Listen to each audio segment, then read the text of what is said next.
আমার ভাই, আমার বাবা, আমি আমার মা, আমি আমার বোনদেরকে ডেকে ডেকে বলছি গো, হৃদয় খুলে শোনো। আমার নবীজি বলেছেন আমি হলাম শিক্ষার শহর, আর সেই শহরের দরজা হলো আমার আলী। আর জোরে কন্যা সুবহানাল্লাহ, আর জোরে বলুন সুবহানাল্লাহ। ও বন্ধু, আলী হলো মা খাতুনে জান্নাত, ফাতেমার প্রাণের স্বামী। আমার রাসূল বলেছেন, খেয়াল করেন, ফাতেমাতুন সাইয়্যিদাতু নিসাই আহলিল জান্নাহ। আমার রাসূল বলেছেন mother Fatema is the leader of females in জান্নাহ। আমার রাসূল বলেছেন, ও বন্ধু, আপনার মা, আপনার চাচি, জেঠি, দাদি, নানি, খালা, ফুফু, মহিলা সদস্য আপনার আমার আছে না নাই? আমার আপনার প্রাণের নবী রাহমাতাল লিল আলামিন নবী তিনি বলে দিয়েছে যে পৃথিবীর সকল মুমিনাদের জান্নাতে সরদারিনী হবে ওই খাতুনে জান্নাত ফাতেমা। আর জোরে বলেন না সুবহানাল্লাহ। ওই মা ফাতেমা এবং হযরত আলী তাদের কলিজার টুকরো হলো ইমাম হাসান হুসাইন দুই ভাই। ও বন্ধু, ইমাম হাসান হুসাইন দুই ভাই।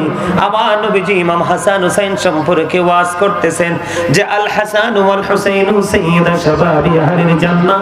আমার আপনার প্রাণের নবী তিনি বলে দিয়েছেন ইমাম হাসান হুসাইন দুই ভাই জান্নাতে ইমানদার যুবকদের সরদার।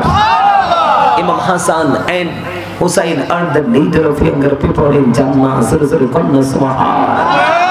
তাহলে আহলে বাইতের মর্যাদা কত আপনারা বুঝতে পারছেন কিনা? আরো জোরে বলেন না। আমি যেগুলো বলেছি সবগুলো হাদিস। আমি আপনাদেরকে বলি, যারা ইমানদার যুবকদের বন্ধু জান্নাতে সরদার হবে, তারা যদি পৃথিবী থেকে যদি পানির তৃষ্ণা নিয়ে পৃথিবী থেকে শহীদ হয়, তাহলে বোঝেন তারা সত্যের পক্ষে কতটা শক্তিশালী আর মিথ্যার বিপক্ষে তারা কতটা বিদ্রোহী। এখন আমাদের মধ্যে সেই শিক্ষা আসেনি, কিন্তু ক্লান্ত হলে চলবে না। শরীর যদি ক্লান্ত হয়, মনটা যদি স্ট্রং থাকে, শরীরকে কখনো এটা দুর্বল করতে পারে না। আজকের জন্য একটু স্ট্রং থাকেন, আলোচনাটা তো সারা রাত হবে না। হবে? কথা বলেন, হবে? হবে না। আপনারা আমার কথাগুলো খেয়াল করেন, আমি কি বলি আপনাদেরকে। সায়েন্টিফিকদের বক্তব্য কি? জিকা ইজ দ্য হার্ট মেডিসিন, জিকির হলো হার্টের ঔষধ। আর আল্লাহ কি বলতেছে? Remember me then I will remember you. আল্লাহ রাব্বুল আলামিন বলতেছে ফাযকুরুনি আযকুরুকুম। আল্লাহ বলেছেন তোমরা আমাকে স্মরণ করো, আমি তোমাদেরকে স্মরণ করব। সুবহানাল্লাহ। তাহলে আপনাকে যদি কেউ প্রশ্ন করে বলে তুমি ওই হোসেনাবাদ জামে মসজিদের উদ্যোগে, হোসেনাবাদ মোহাম্মদিয়া জামে মসজিদের উদ্যোগে ওই যে মাহফিল হলো, তুমি ওই জান্নাতের বাগানে বসে বসে জিকির করেছো, আমি যদি তোমাকে একটা প্রশ্ন করি, তুমি কি উত্তরটা দিতে পারবে? বলো বলো, প্রশ্নটা কি? বলো। প্রশ্ন হলো, তুমি কি বলতে পারবে তোমার মালিক এখন কি করে? আপনি যদি সত্যিকার প্রেম নিয়ে মালিকের জিকির করেন, আপনি বলে দিবেন হ্যাঁ আমি বলতে পারবো। বলো, আমি এতক্ষণ মাওলার জিকির করেছি, আমার মাওলাও আমার জিকির করেছে। জিকির হলো আরবি শব্দ, বাংলাতে যেটাকে বলা হয় স্মরণ, ইংলিশে যেটাকে বলা হয় রিমেম্বার। এই জন্য আমি বলেছি remember me then I will remember you. তোমরা আমাকে স্মরণ করো, আমি তোমাদেরকে স্মরণ করব। জোরে বলেন না সুবহানাল্লাহ। তাহলে খবরটা মজার কিনা? আরো জোরে বলেন, আরো জোরে। আপনাকে তো জবান দিয়েছে আল্লাহ জিকির করার জন্য, আপনি কথা বলেন না কেন? জিকির মানে তো বুঝেন না, স্মরণ। সুবহানাল্লাহ বলেন, আলহামদুলিল্লাহ বলেন, আল্লাহু আকবার বলেন, লা ইলাহা ইল্লাল্লাহ বলেন। কাউকে ভালো কাজের জন্য ডাকেন, কাউকে মন্দ কাজ থেকে বিরত রাখার চেষ্টা করেন, নামাজ পড়েন, হজ করেন, সব জিকির। এই যে আজকে আমি আপনাদেরকে ভালো কাজের জন্য বলছি, আমি টিচার, আপনারা আমার কথা মন দিয়ে শুনতে হবে। এটি সবগুলো কি জিকির? সবগুলো কি জিকির। সুবহানাল্লাহ, সুবহানাল্লাহ। আবার রাসূল হাদিস শরীফের মধ্যে আসছে এই জিকিরটা হলো জান্নাতীদের জন্য, জান্নাতি খাবার। সুবহানাল্লাহ। তার মানে আমরা যারা জান্নাতের বাগানে আসছি, আমরা সবাই জান্নাতের মেহমান, আমাদের জন্য খাবার হলো। সুবহানাল্লাহ। এখন ভাত, চা, কফি, বিস্কিট, পৃথিবীর যে খাবার, এই খাবার খাইলে শান্তি মিলে দেহে। আর এইখানে বসে যে খাবার খাবো, এই খাবার খাইলে শান্তি মিলবে রূহে। কোথায়? কথা বলে না কেন? কোথায়? দেহ একটা, রূহ আরেকটা। দেহের ক্ষয় হয়, বিনাশ হয়, পতন হয়, কিন্তু আত্মার কোনো ক্ষয়ে বিনাশ। এটা শুধু স্থান পরিবর্তন করে, প্লেস চেঞ্জ করে, স্টেজ চেঞ্জ করে। কথা কি বুঝে আসে আমার? আপনারা বুঝতে পারছেন? এখন আপনাদের এই সমস্যাটা কোথায়? আপনারা পারেন না কেন এই কাজটা করতে? আমরা পারি না কেন এই কাজটা করতে? না পারার কারণ হলো আল্লাহ রাব্বুল আলামিন যে ওয়াজ করেছে, আমরা আল্লাহর ওয়াজের পক্ষে নাই। আল্লাহ বলেছেন, join with my dear people, come to my paradise. আল্লাহ রাব্বুল আলামিন বলেছেন, ফাদখুলি ফি ইবাদি ওয়াদখুলি জান্নাতি। আল্লাহ বলেছেন, join with my dear people, come to my paradise. আল্লাহ বলেছেন, তোমরা আমার প্রিয় লোকেদের সাথে যুক্ত হও, কাম টু মাই প্যারাডাইস, আমার জান্নাতে চলে আসো। সুবহানাল্লাহ। এখন এই প্রিয় লোকগুলো কারা? আল্লাহ বলেছেন, ইয়া আইয়ুহাল্লাযীনা আমানুত্তাকুল্লাহা ওয়াবতাগু ইলাইহি ওয়াসিলা। এই প্রিয় লোকগুলো হলো তোমার আল্লাহকে পাওয়ার ওসিলা। এই ওসিলাটা কি? আল্লাহ বলেছেন, ঈমানদারগণ তোমরা আল্লাহকে ভয় করো এবং আল্লাহকে পাওয়ার জন্য ওসিলা খোঁজো। আল্লাহ ওসিলাটা কি? আল্লাহ বলেছেন, আকুনু মা'আস সাদিকিন, ট্রুথফুল ম্যান। সত্যবাদী লোক। কে লোক? এখন সত্যবাদী কে? হক্কানি আলেম এবং হক্কানি আল্লাহর ওলিরা। সুবহানাল্লাহ। আরে আর আসলে কয় না সুবহানাল্লাহ। আরেকটু মহব্বতে এইভাবে বলতে হবে। শয়তান চায় না আমরা কেউ জান্নাতের বাগানে থাকি। শয়তান চায় আমরা মোবাইল নিয়ে থাকি, টিভির সামনে থাকি, সিনেমায় থাকি, দুনিয়ার কাজ নিয়ে ব্যস্ত থাকি। কিন্তু আল্লাহ কয় না, শয়তানের কথা তোমরা শোনো না। তার কারণ সূরা আল ইমরানের 185 নম্বর আয়াতে শেষ অংশে আমার আল্লাহ বলে দিয়েছেন, ওয়ামাল হায়াতুদ দুনিয়া ইল্লা মাতাউল গুরুর। দুনিয়ার জীবন, এই পৃথিবীর জীবন, দুনিয়ার জিন্দেগি একটা ধোঁকা। আপনি আল্লাহর গোলামি ছেড়ে আপনি দুনিয়া নিয়ে এত ব্যস্ত, এটা আপনি ধোঁকার মধ্যে আছেন। কিসের মধ্যে আছেন? কিসের মধ্যে? মুখস্থ করেন। আপনাদের মুখে অনেক জড়তা। আপনাদের মুখে কি অনেক জড়তা? আপনাদের এই জড়তাকে চিরতরে ডিলিট করতে হলে আপনাদেরকে কথা বলতে হবে। এটা হলো এক্সারসাইজ। আবার স্টাডি বলতে পারেন, এটা পড়াও বলতে পারেন, আপনারা শিক্ষা অর্জন বলতে পারেন। কারণ আপনার সবকিছু হিসাব আল্লাহর কাছে দিতে হবে। আমি কিন্তু আমার মাহফিলে যদি মানুষ না আসে আমি কষ্ট পাই না, কিন্তু কষ্ট তখনই পাই যারা আছে তারা যখন অমনোযোগী হয় তখন। কারণ এই মাহফিলে সবাই আসবে না, আসলেও সবাই হেদায়েত হবে না। কারণ ওই চিরস্থায়ী জান্নাতীদের সংখ্যা হবে একেবারে মুষ্টিময় কম। প্রকৃত মুসল্লির সংখ্যাও দেখবেন মসজিদে কম। সবার আগে কোনটা আসে, সবার পরে কোনটা যায়, ওইটাই হলো মুসল্লি। আর যেটা কমার্শিয়াল ডিজিটাল নামাজ পড়ে এটা কিন্তু মুসল্লি নয়। ঠিক কিনা বলেন? আরো জোরে বলেন, আরো জোরে। আমার কথা বুঝে আসে? সহজে বুঝতে পারেন? আর একটু বুঝতে পারবেন। Stop your mouth everybody. সকলের জবানকে বন্ধ রাখেন। You listening my lecture very attentively. আমার কথা সবাই মন দিয়ে শুনতে হবে। থার্ড কন্ডিশন, ভালো না লাগলে গো টু ইউর সিট, বাসায় চলে যাবেন। কিরে ওমা, হাসেও না কাশেও না, ঠিক কইছি না? কথা শুনতে হইলে মন দিয়ে শুনতে হবে, ঠিক না? তো মন দিয়ে শুনতে হইলে কি এটারে সালান যাইবো? এটারে বন্ধ রাখা রাইতে বুঝাই একদম কন্টিনিউয়াসলি স্টপ। কথা কয় না কেন? ভালো না লাগলে I say go to your seat, out of sight, বাসায় চলে যাবেন। ঠিক না? ঠিক। আরে হাসা না কিনলেই হাসতে হবে তো। আল্লাহ রাসূল বলছে সুস্থ থাকার জন্য যেই অপশনগুলো রাসূল দিয়েছেন এর মধ্যে একটা হলো হাসি। হাসি খুশি জীবন মানুষকে অনেক সুন্দর করে দেয়। ফ্রি মানুষের জীবন অনেকটা সহজ হয়ে যায়। গোমরামুখী মানুষের জীবনটা অনেকটা কঠিন হয়ে যায়, ডিফিকাল্ট হয়ে যায়। বুঝতে হবে তো। আলোচনা শুধু চিল্লাইয়া করলেই হবে না। চিল্লাইলে হবে? আপনারা আমি সারাক্ষণ আলোচনা করলাম, আপনার ব্রেইনে একটাও ঢুকে নাই, তাহলে লাভ হবে কি? আমি আপনাদেরকে ছোট্ট একটা জায়গা আজকে ক্লিয়ার করে দেই। আলোচনা তো যেটা করবো সেটা করবোই। ছোট্ট একটা জায়গা আমি আপনাদেরকে ক্লিয়ার করে দেই, জায়গাটা শুধু একটু ফলো করবেন। কে রে তোর মোবাইল কই? নেট নাই তো? মাঠে মারা গেছে, হাটে হারি শেষ। আমি আপনাদেরকে বলি, আমরা যে দেহটা নিয়ে অহংকার করি, দেহটার কিন্তু একা না পাওয়ারও নাই। কি নাই? কারণ এটা পাওয়ারলেস। এটা কি? পাওয়ারলেস। কেন পাওয়ারলেস? যখন এটা বডি ছিল, দেহ ছিল, আত্মা ছিল না, তখন এটার পাওয়ার ছিল না। আজকে রুহুটা আছে বলে এটার পাওয়ার আছে, কিন্তু যেদিন আবার রুহুটা কি হয়ে যাবে, অচিনপুরে চলে যাবে, তখন কিন্তু বডিটা আবার পাওয়ারলেস হয়ে যাবে। কিন্তু রূহ যেটাকে আমরা কোরআনের ভাষায় বলা হয় রূহ, ইংলিশ এটাকে বলা হয় সোল, বাংলাতে এটাকে বলা হয় আত্মা। আল্লাহ রাব্বুল আলামিন এই রূহ সম্পর্কে বলেছেন, say the soul is the word of my lord, ওলি রূহ বিন আমরি রাব্বি, first tense, present tense, future tense, অতীত, বর্তমান, ভবিষ্যৎ। একদিন রূহটা ছিল না, আজকে আছে, আরেকদিন থাকবে না। তার মানে আত্মাটা হলো আল্লাহর একটা নির্দেশ, জাস্ট ওয়ার্ডার। কি ওয়ার্ডার? জাস্ট একটা ওয়ার্ডার। আপনার বডিটা পাওয়ারলেস আর আত্মাটা continuous loop, past, present, future, প্রত্যেকটা স্টেজ এটা পাওয়ারফুল। ওমা সুবহানাল্লাহ বলে না? আপনার যদি মন না চাইতো তাইলে এনে আসতে পারতেন? তাইলে আপনার দেহের চাইতে মনের পাওয়ার বেশি না? ওইটাই তো ওইটা। কথা বুঝতে পারছেন সহজে? তাইলে মানুষের দেহ আসল নয়, আত্মা হলো আসল।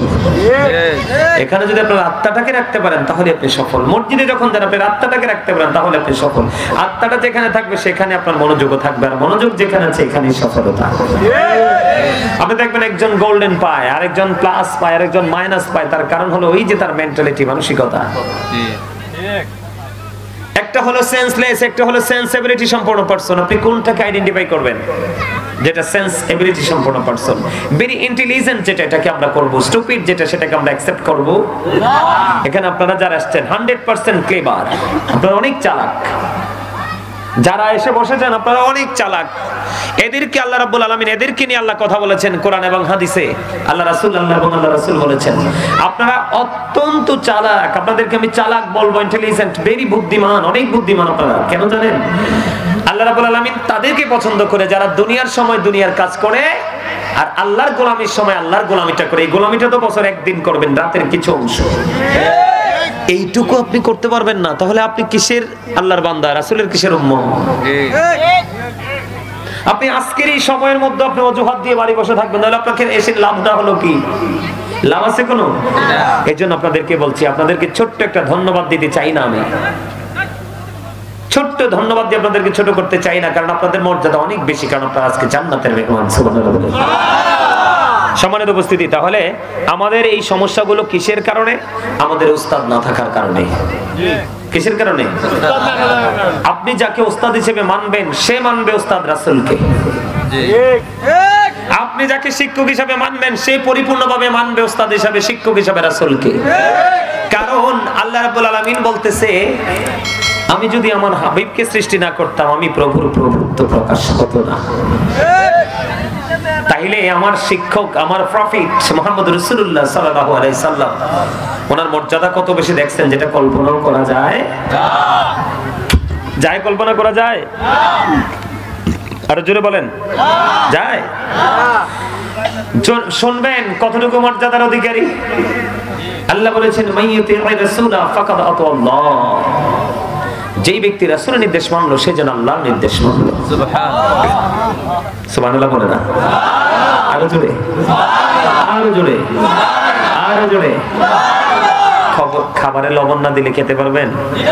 কেন? স্বাদ নাই। Absolutely right answer. চমৎকার হয়েছে। সবাই তো বলতে পারেন নাই, কারণ এই জায়গাটা নিয়ে এত অ্যাক্টিভ না। খাবারে লবণ না দিলে যেমনি খাবার মজা হয় না, মজা না হইলে যেমনি খাবার খাওয়া যায় না, ঠিক তেমনি ভাবে আপনি আল্লাহ আল্লাহ রাসূলের প্রেমিক হতে না পারলে আপনার কাছে ওয়াজও মজা লাগবে না, আমল মজা লাগবে না। আর আমল যদি মজাই না লাগে আপনাকে কে পারবে আমল করাতে? আপনি ওই জায়গায় আসেন, ওই জায়গায় আসার পরে দেখেন এটাতে কত মধু। কথা কয় না কেন? আরো জোরে। বুঝতে পারছেন? সবাই বুঝতে পারেন নাই? তো এই জন্য বলতেছি, আল্লাহ বলেছেন হি হো অবিস দায়বশিরবি সাল্লাহ, যে ব্যক্তি রাসূলের নির্দেশ মানলো সে যেন আল্লাহর নির্দেশ মানলো। জোরে জোরে কোন সুবহানাল্লাহ। পানি খাইতে হইব, পানির পিপাসা লেগে গেছে, পানি নিয়ে আসো তো। না এটা খাবো না, আমারটা খাবো। আমার কথা আপনারা বুঝতে পারছেন নি?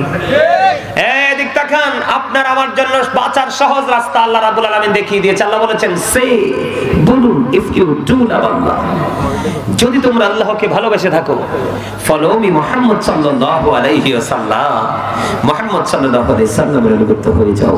আল্লাহ উইল লাভ ইউ, আল্লাহ তোমাদেরকে ভালোবাসবে। এন্ড ফরগিভ ইউর সিনস, আল্লাহ তোমাদের সমস্ত জীবনের গুনাহ মাফ করে দিবে। আর যারা কন্যা সুবহানাল্লাহ। মহব্বতে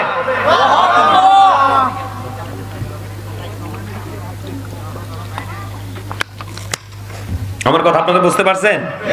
মজার না খবরটা? বুঝেছেন? কুল ইন কুনতুম তুহিব্বুনাল্লাহ ফাত্তাবিউনি ইউহিব্বুকুমুল্লাহু ওয়া ইয়াগফির লাকুম যুনুবাকুম আল্লাহু গফুরুর রহিম। সুবহানাল্লাহ বলেন না? আল্লাহু আকবার। আল্লাহ বলেছে সে বলুন, ইফ ইউ ডু লাভ আল্লাহ, রাসূলকে বলতেছে হাবিব আপনি বলে দেন, যদি তোমরা আল্লাহকে ভালোবেসে থাকো, আল্লাহকে পেতে চাও, কি করতে হবে? ফলো মি মুহাম্মদ সাল্লাল্লাহু আলাইহি ওয়াসাল্লাম, মুহাম্মদ সাল্লাল্লাহু আলাইহি সাল্লামের অনুগত হয়ে যাও। আল্লাহ উইল লাভ ইউ, আল্লাহ তোমাদেরকে ভালোবাসবে, এন্ড ফরগিভ ইউর সিনস, তোমাদের সমস্ত জীবনের গুনাহ maaf করে দিবে। সুবহানাল্লাহ। এর চেয়ে গুড নিউজ আর হতে পারে? না। কথা বলে না পারে? না। চাচা কথা বলেন, পারে? না। পারে না। আপনি কেমন উস্তাদ, কেমন শিক্ষক, কেমন নবী পেয়েছেন যিনি আপনার আমার শুধু নবী নয়, তিনি যিনি নবীদের নবী। আল্লাহ রাব্বুল আলামিন আপনার আমার রাসূলকে কত মর্যাদা দিয়েছেন যিনি আপনার আমার শিক্ষক।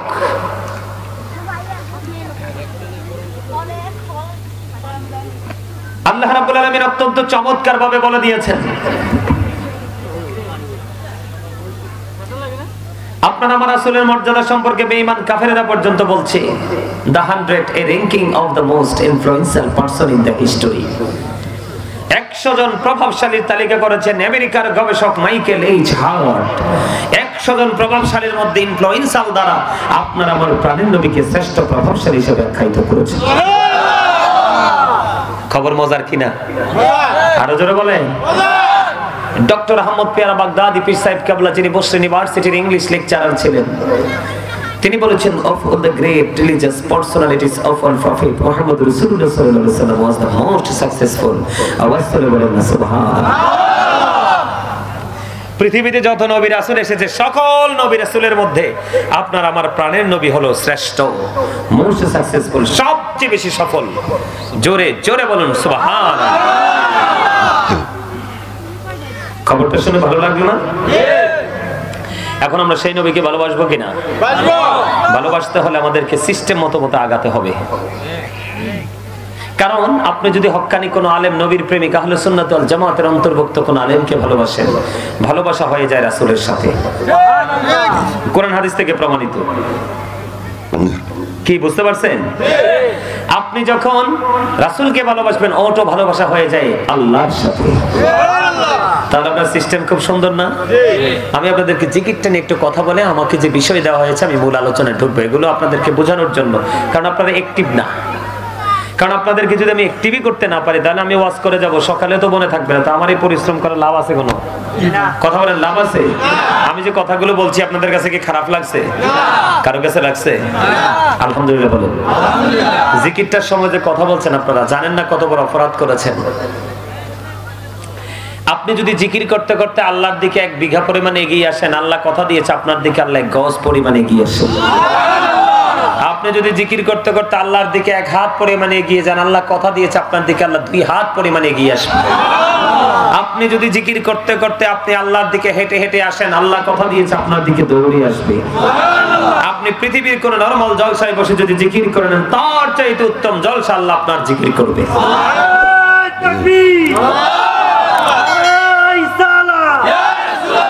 আল্লাহ রাসূল যেখানে, ঠিক আছে আলহামদুলিল্লাহ। এই কন্যারে কথা কই কে? তারারে আমার কাছে আইতে কইছে একটু কথা কইতে। এই কন্যারে ওরা দাঁড়ায় দাঁড়ায় কথা বলতেছে কেন? ও আজকে খারাপ লাগতেছে আপনাদের? আমি চিল্লাইলে হবে? হ্যাঁ, এগুলো কি ব্রেইনে ঢুকতেছেন আপনাদের? ঢুকতেছে? সহজে বুঝতেছেন? ঠিক আছে, চিল্লাইও একটু ওয়াজ করার অভ্যাস আছে, করবো, চিল্লামো একটু পরে। কারণ আমার স্টুডেন্টরা দুর্বল। আমার স্টুডেন্টরা কি দুর্বল, তাদেরকে অ্যাক্টিভ করতে হবে। এখন তাহলে আমি এতক্ষণ যাই কিছু বললাম, মূলত আমি প্রেমের দিকে আপনাদেরকে নিয়ে যেতে চাইছি। যেমন জিকির, আল্লাহর সাথে প্রেম, দুরূদ, রাসূলের সাথে প্রেম, শিক্ষা অর্জন করতে হলে উলামায়ে কেরামদের সাথে প্রেম। মূলত হলো প্রেমেরও কিন্তু কিছু ক্লাস আছে না নাই? আমরা সেই ক্লাস অনুযায়ী সামনের দিকে এগোতে হবে, না হয় আমাদের কোনো উপায় নাই। ঠিক না ঠিক? আমার কথা কি বুঝতে পারছেন আপনারা? এই তাহলে দুরূদ, জিকির, জিকির বলতে সব ধরনের আমল, সব ধরনের মন্দ কাজ থেকে মানুষকে দূরে রাখা, বাঁচিয়ে রাখার চেষ্টা করা। বুঝতে পারছেন? এখন প্রেমটা করলে আপনার লাভটা হবে কি? প্রেম সম্পর্কে আমি আপনাদেরকে ছোট্ট করে দুইটা এক্সাম্পল দিয়ে আস্তে আস্তে করে আমি আমার যে আজকের আলোচ্য বিষয় আহলে বাইত নিয়ে আমি আজকে আলোচনা করব। কি নিয়ে?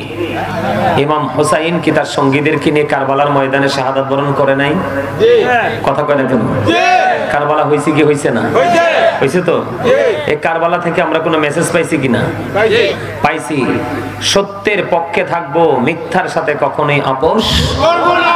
এটাই তো শিক্ষা। ইমাম হুসাইন থেকে আমরা এটাই তো পাইছি। ইয়াজিদ বাহিনী ছিল কত? 22,000। কত হাজার? 22,000। আর আমাদের হুসাইনি কাফেলার সদস্য ইমাম হুসাইনের নেতৃত্বে ছিল কতজন? 70 জন। 72 জন। কতজন? 72 জন। তাহলে হকের পক্ষে 72 জন আর হকের বিপক্ষে 22,000 বিজয়ী হয়েছে কে? 72 জনের দল কাফেলা, ঠিক নাও? হ্যাঁ, আমি আপনাদেরকে একটু প্রেম নিয়ে আলোচনা শোনাবো আজকে, করেই তারপরে আমার আলোচনা ঢুকবো। বন্ধুনি আমার, তুমি যদি আলেমকে ভালোবাসো, রাসূলের সাথে ভালোবাসা হয়, আর রাসূলকে ভালোবাসলে আল্লাহর সাথে ভালোবাসা হয়।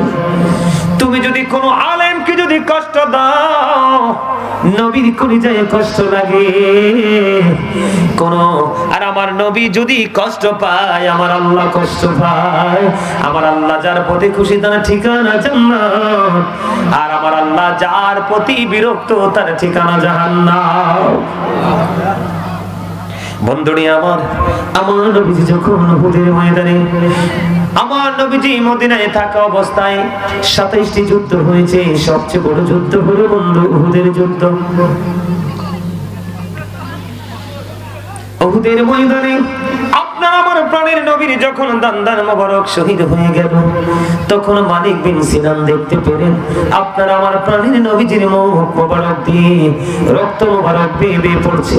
মালিক বিন সিনান দেখে সহ্য করতে পারলো না। এবার মালিক বিন সিনান আপনার আমার প্রাণের নবীর রক্ত মোবারক চুষতে শুরু করলো। রক্ত মোবারক চুষতে চুষতে চুষতে চুষতে বন্ধু, এবার আমার নবীজি দেখলেন তিনি রক্ত মোবারক ভক্ষণ করতেছে। আমার নবীজি ডাক দিয়ে বললেন, রে মালিক বিন সিনান, রক্ত ভক্ষণ করো না, রক্তগুলো উহুদের জমিনে ফেলে দাও।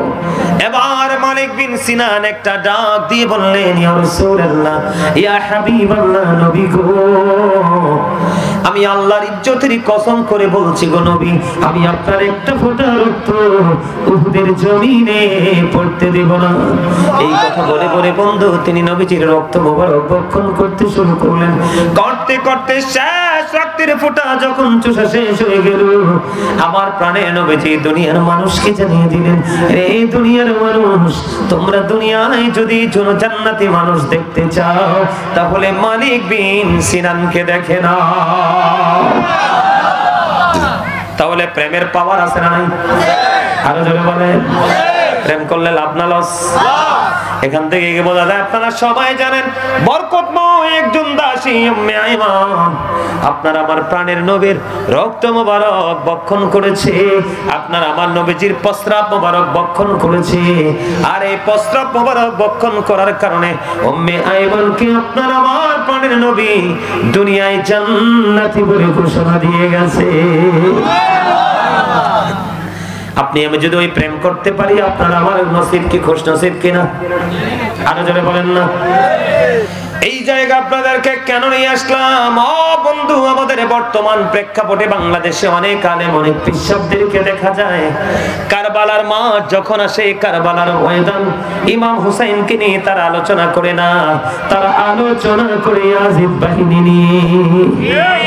আপনারা শুনছেন কিনা জানি না, আমি শুনেছি বলে আমি এই কথাটা বন্ধু আপনাদের সামনে তুলে ধরেছি। তার কারণ হলো আপনার আমার এই পৃথিবীতে মানুষ কতদিন যত যায় পৃথিবীর লোভে পড়ে বন্ধু, তারা পৃথিবীর লোভে পড়ে তারা ঈমান আমল দুটোকে তারা ধ্বংস করে দিচ্ছে। আরো জোরে বলেন ঠিক না?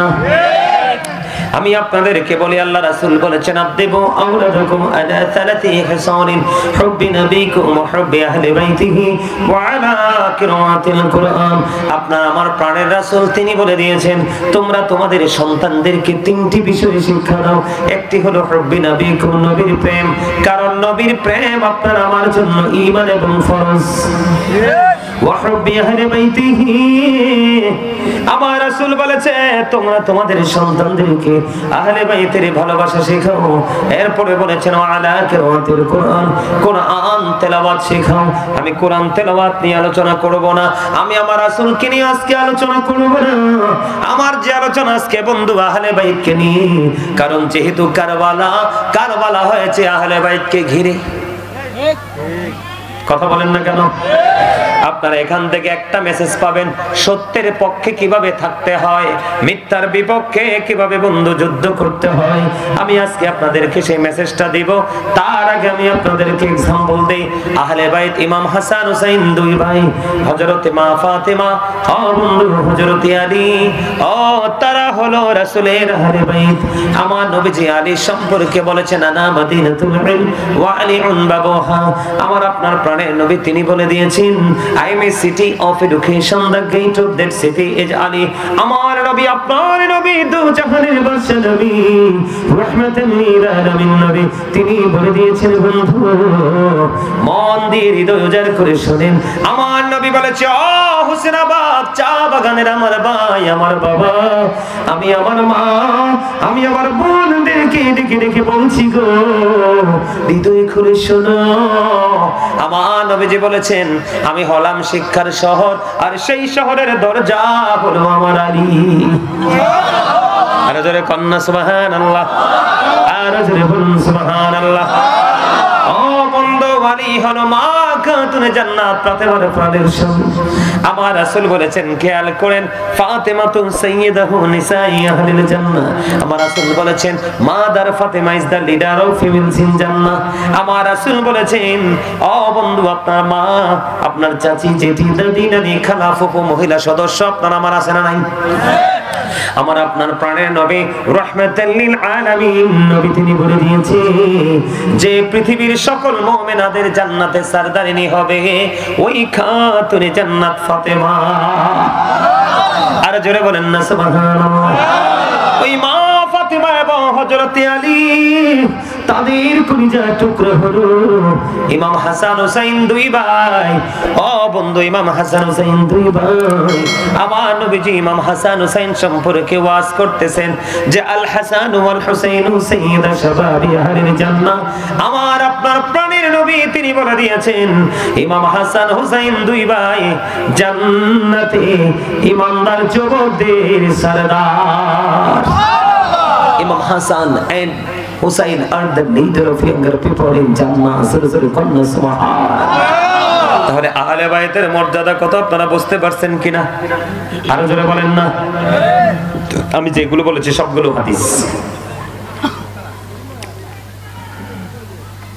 আমি আপনাদেরকে বলি যারা ইমানদার যুবকদের বন্ধু জান্নাতে সরদার হবে, তারা যদি পৃথিবী থেকে যদি পানির তৃষ্ণা নিয়ে পৃথিবী থেকে শহীদ হয় তাহলে বোঝেন তারা সত্যের পক্ষে কতটা শক্তিশালী আর মিথ্যার বিপক্ষে তারা কতটা বিদ্রোহী। এখন আমাদের মধ্যে সেই শিক্ষা আসেনি। আপনাদের মাহফিলটা আমি মনে করেছি শ্রীমঙ্গল যাই গত বছর জেরিন চা বাগানে আসছিলাম বন্ধু, আপনাদের এই মাহফিলের মনে হয় কম পক্ষে 3টার সমান 4টার সমান হয়তো প্যান্ডেল পুরো ফিল আপ ছিল। আজকে কিন্তু সেই আশা করে আজকে আসছি, এত দূরে এসে দেখলাম উপস্থিতি একেবারে কম, কিন্তু এতে আমার মন খারাপ নয়। মন খারাপ হবে তখন যদি আপনারা উদাসীনতার পরিচয় দেন। আমি আপনাদেরকে বলি আপনারা একটুখানি ধৈর্য ধরে শুনেন বন্ধু, আর নবীজির আহলে বাইতের মর্যাদা কত। ও বন্ধু এর মধ্যে ইমাম হুসাইন সঙ্গীদেরকে নিয়ে 61 হিজরিতে কারবালাতে শাহাদাত বরণ করেছেন, তাও নির্মম ভাবে 3 দিন পর্যন্ত ফুরাত নদীর পানি ইয়াজিদ বাহিনী দেয়নি। আমি আপনাদেরকে বলি ইয়াজিদ বাহিনী কিন্তু কোনো হিন্দু ছিল না, কোনো খ্রিস্টান ছিল না, কোনো বৌদ্ধ ছিল না, তারা বন্ধু মুসলমান ছিল। ইয়াজিদের বাবার নাম ছিল ছিল আমির মুআবিয়া, যিনি আমার নবীজির একজন সাহাবী ছিল, নবীজিকে অনেক অনেক বেশি ভালোবাসতেন।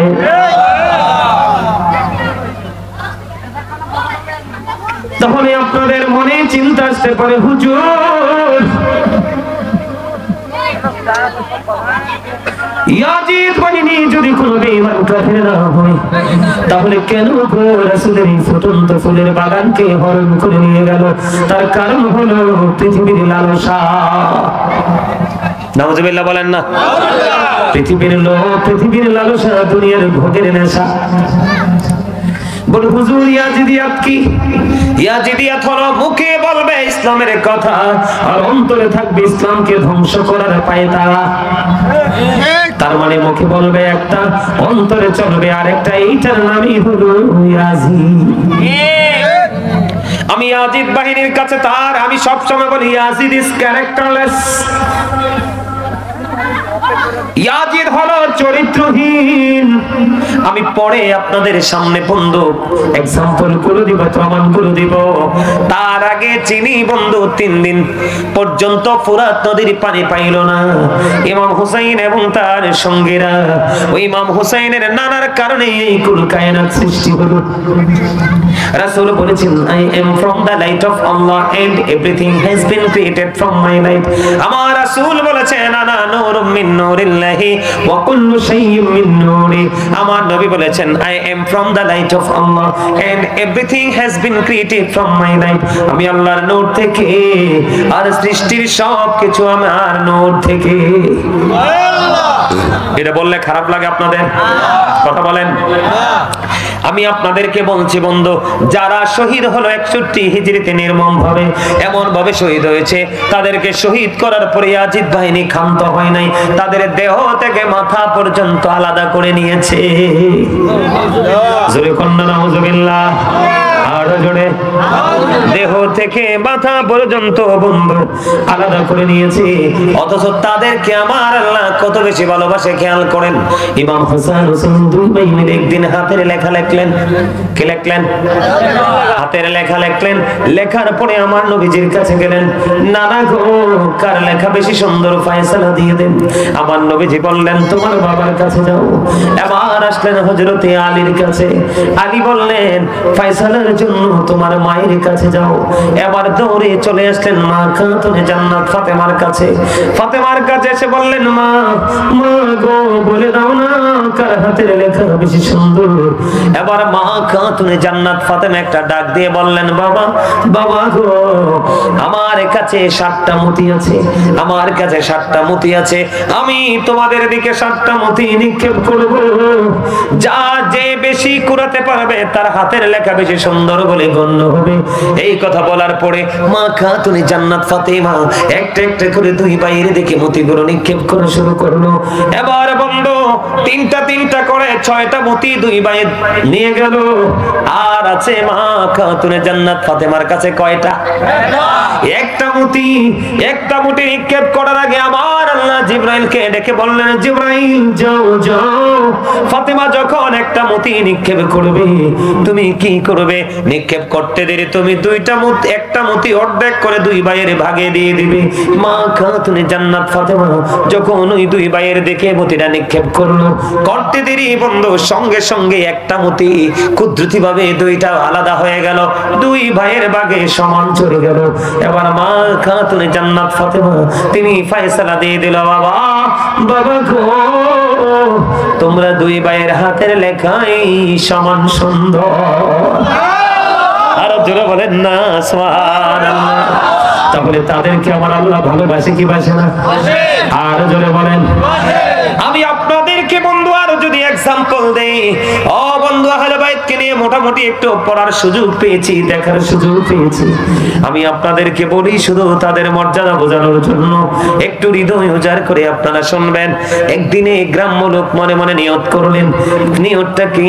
তিনি নিয়ত করলেন রাসূলের দরবারে একটা হরিণ উপহার দিব। কি দিব? হরিণ একটা উপহার দিব। ও বন্ধু, হরিণ যখন উপহার দিতে গেলেন, একটা ছোট্ট হরিণের বাচ্চা আমার নবীজির দরবারে নিয়ে আসলেন। আমার নবীজির কলিজার টুকরা একজনকে দিয়ে দিলেন, আরেকজন ডেকে ডেকে বলে, নানা নানা গো, ভাইয়াকে তুমি হরিণ দিয়েছো, আমারও একটা হরিণ লাগবে। ও বন্ধু আমার, আপনার প্রাণের নবীর কাছে হরিণ চাইতে দেরি রে। ওই রাসূলের কলিজার টুকরা আহলে বাইতের অন্যতম সদস্য, জান্নাতে যুবকদের যিনি সর্দার হবে তাদের মধ্যে একজন।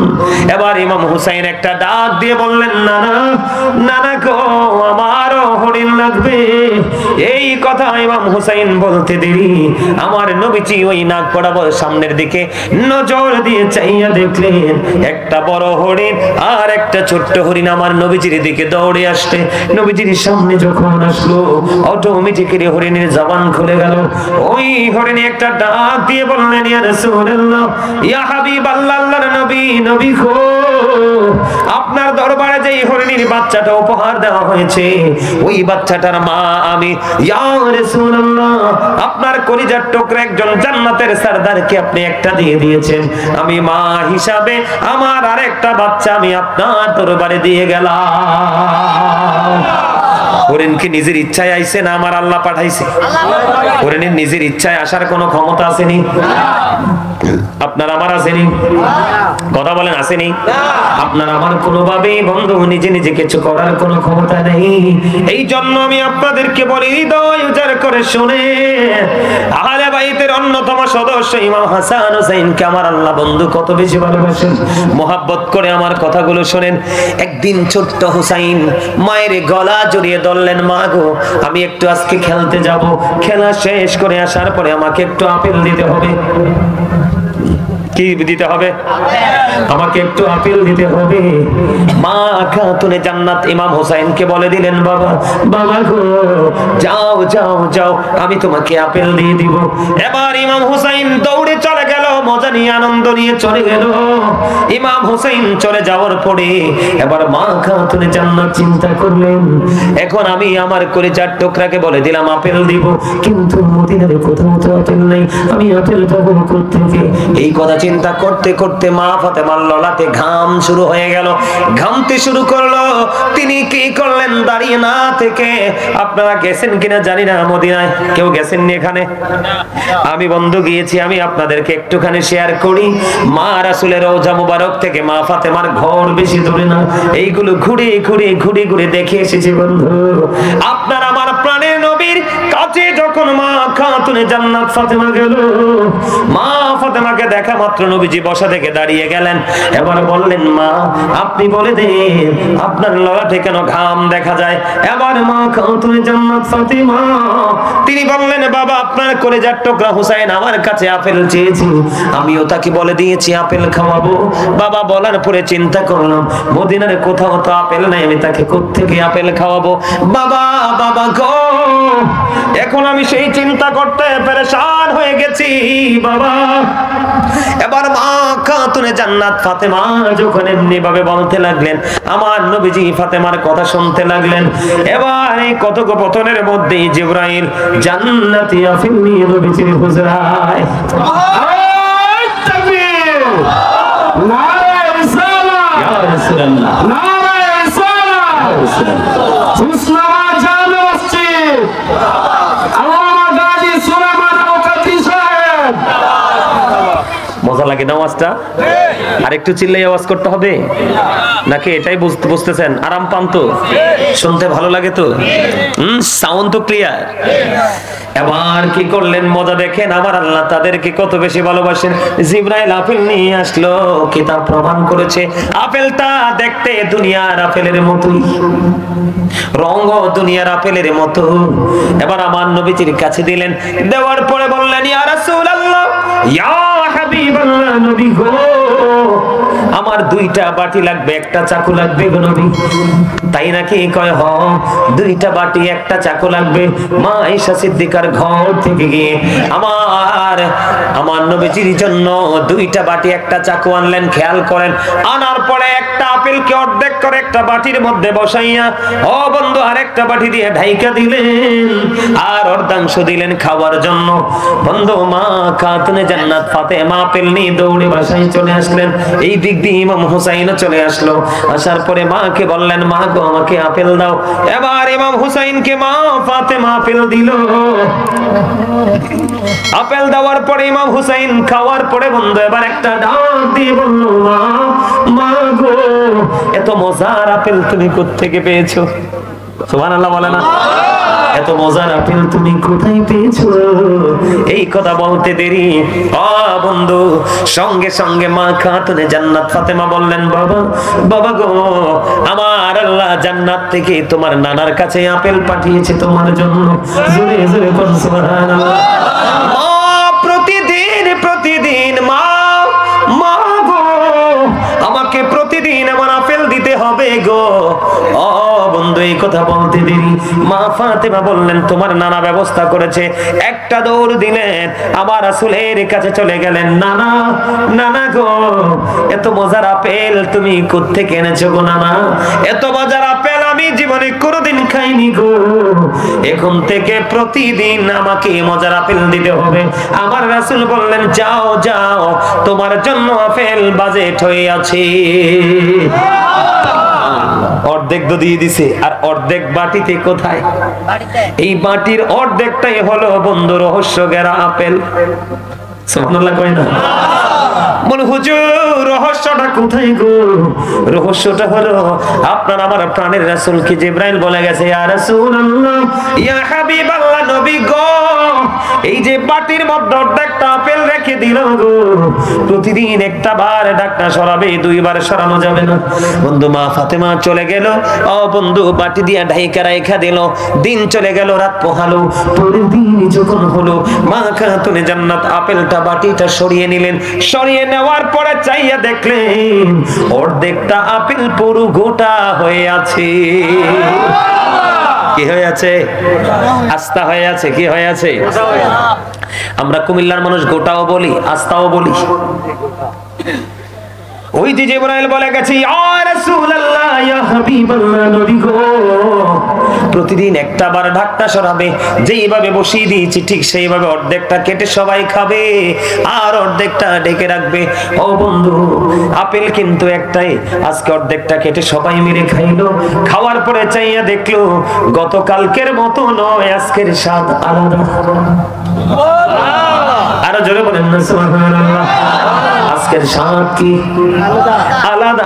আজকের দিন চলে গেল, রাত চলে গেল। পরের দিন আবার হলো এই বাটি মা ফাতেমা সরালো। সরিয়ে চাইয়া দেখলো আজকেও আপেলটা পুরো আস্তা হয়ে আছে।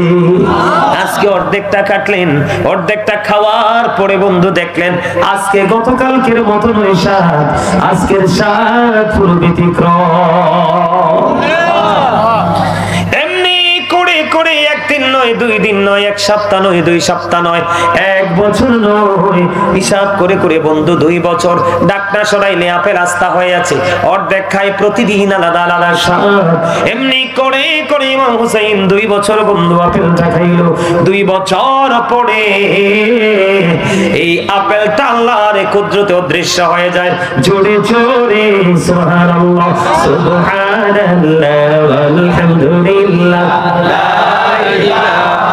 ইল্লাল্লাহ সুবহানাল্লাহ আলহামদুলিল্লাহ। দেখেন টেকনিক কেউ খাইছে না। সুবহানাল্লাহ আলহামদুলিল্লাহ লা ইলাহা ইল্লাল্লাহ। মুহাম্মদে আলহামদুলিল্লাহ লা ইলাহা ইল্লাল্লাহ লা ইলাহা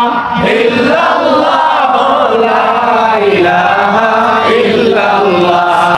নবী আমার নূরের ফুতুল জগৎ করলেন ও জালা, রোজ হাসর করবেন তিনি উম্মতের ফায়সালা। সুবহানাল্লাহ আলহামদুলিল্লাহ লা ইলাহা ইল্লাল্লাহ সুবহানাল্লাহ ওয়ালহামদুলিল্লাহ লা ইলাহা ইল্লাল্লাহ লা ইলাহা ইল্লাল্লাহ লা ইলাহা ইল্লাল্লাহ লা ইলাহা ইল্লাল্লাহ মুহাম্মাদুর রাসূল